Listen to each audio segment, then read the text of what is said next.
There's no such thing as a free lunch. Doesn't matter whether you're talking about food or money. Everything has a cost. Some sort of exchange takes place. When we're talking about debt financing for countries, the people who pay are the taxpayers. First, in the form of the obvious tax, the one that comes out of our paychecks or rings up at the till. And again, through inflation, the silent tax. Concept of a free lunch or any action without second-order effects is a honeyed trap that many a bureaucrat and economist have fallen into. H.R. 8957, a new House resolution exploring the opening of a Bitcoin reserve, has hints of the same self-defeating idea, and it involves the revaluation of gold certificates held by Federal Reserve banks.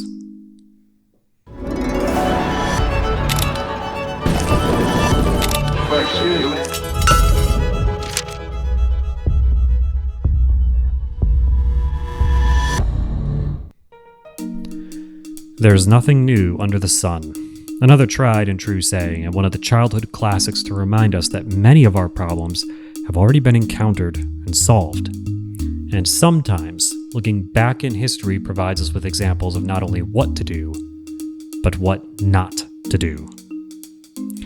H.R. 8957 borrows from an idea almost a century past, the 1934 Gold Reserve Act, which itself was built on the same playbook that other civilizations used. In 1933, the United States government ended the gold standard for ordinary citizens, confiscating gold from institutions and wealthy individuals alike. A year later, the 1934 Gold Reserve Act was passed, which stood as a perverse inversion of gold's original purpose as a stable monetary asset. By forcing the citizenry to give up their gold, the government was able to build a massive reserve. And then, they revalued the metal. After the government paid people $20.67 per ounce of gold in 1933, they revalued gold at $35 per troy ounce in the Gold Reserve Act, a 70% increase. Now, the government wasn't spending this gold. We have to remember the nuances of the gold standard for any of this to make sense. Before the confiscation, ordinary citizens could trade $1 for $1's worth of gold.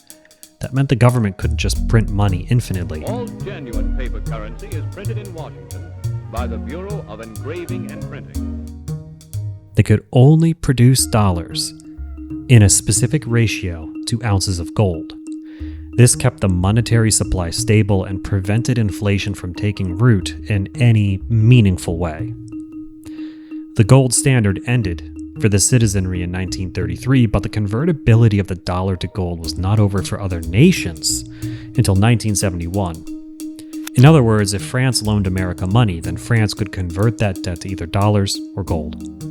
And between 1944 and 1971, this was the global standard used in the post-World War II era known as the Bretton Woods system. Other nations, especially European nations, were willing to lend to the United States for a couple of reasons.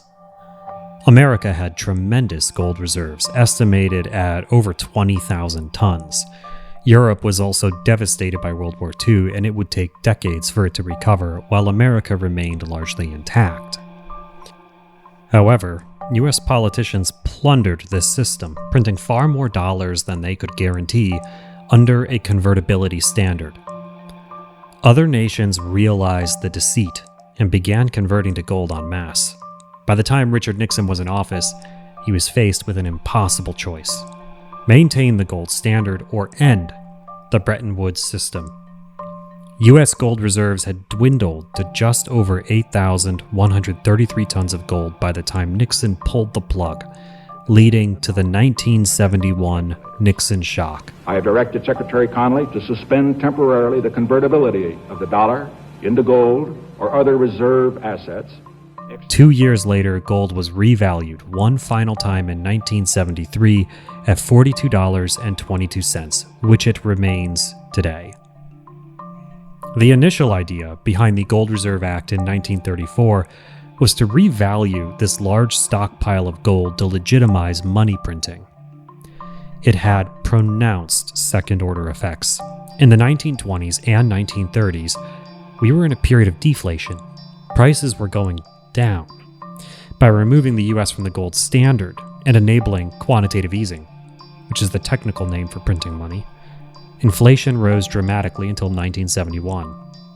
After 1971, inflation practically exploded. And what does this have to do with H.R. 8957? The official name of this bill is the American Reserve Modernization Act of 2026, and it carries some familiar themes. Its goal is to establish a strategic Bitcoin reserve, but the part we find of most interest is buried in Section 9, titled Study on Budget-Neutral Strategies for Bitcoin Acquisition. Now, the goal is commendable. Build a strategic reserve for the American people without adding to the debt burden we already must contend with. But what's the saying? There's no free lunch. The bill proposes to identify and evaluate the full cost of acquisitions nominally and economically of Bitcoins through mechanisms including the revaluation of gold certificates held by the Federal Reserve banks.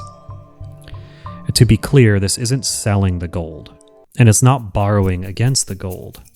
It's a proposal to study whether they can revalue gold to some extreme price and then print the dollars that creates. So if the government were to revalue gold from $42.22 to market rate at roughly $4,000, then it would produce over $1 trillion in US currency that could be used to immediately purchase Bitcoin for the reserve. It doesn't matter whether you are a Bitcoin bull or if you cannot stand the concept of cryptocurrency. What matters are the second and third order effects this would create, and we have a good idea what those effects may be. First, it's possible that gold is revalued to market rates, but it's also possible that gold is revalued much higher. Let's look at it cleanly. If gold is revalued higher by 70% above market rates as it was in 1934, that would put gold at $6,800 per troy ounce. Gold and Bitcoin prices would soar. Silver would likely follow gold as the two markets are joined at the hip. The dollar would decline, and a weaker dollar would give domestic American companies an edge over foreign manufacturers by inflating the prices of imported products.